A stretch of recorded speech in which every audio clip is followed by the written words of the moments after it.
Magandang gabi, pambungad sa ating huling newscast ng taon.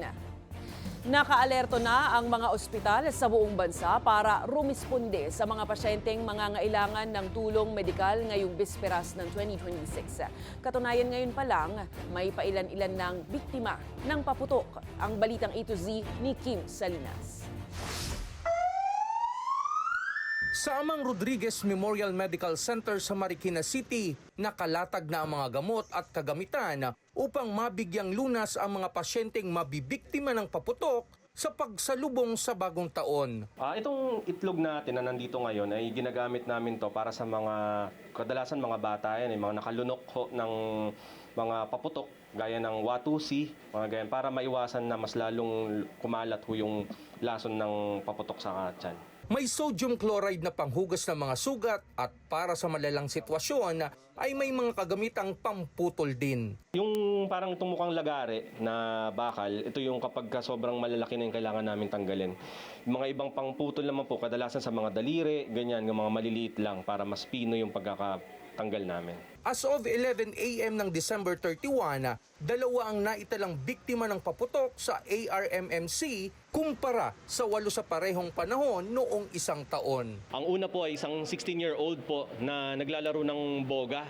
Parang napasilip siya dun sa butas ng boga at yun, naputukan ho yung sa may bandang kanang mata. 11-year-old po na nagpulot ho ng 5-star na paputok, tapos akala kasi niya hindi pumutok, pero nung sinindihan, bigla na lang pumutok sa kamay.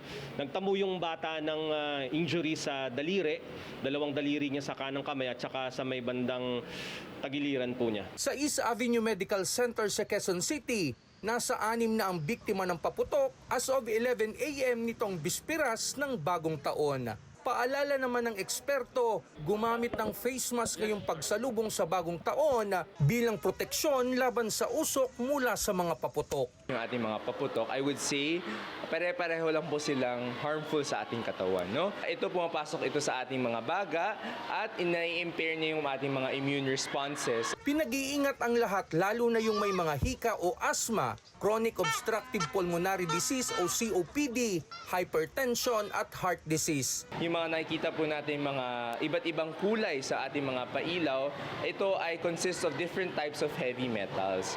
Kapag napunta ito sa ating hangin, there's at risk no na nilalanghap ito ng ating mga communities, and there's many different long-term risks for chronic exposures. Paalala ng mga doktor, iwasan na mag-self-medication kapag naputukan dahil posibleng lumala ang impeksyon. Kailangang maturukan agad ng tetanus vaccine sa ospital. Paalala ng eksperto, maging maingat at responsable sa paggamit ng paputok kung ayaw mong salubungin ng bagong taon sa loob ng ospital at gamitin ang mga equipment na ito para sa inyong medical procedure. Para sa Balitang A to Z, Kim Salinas.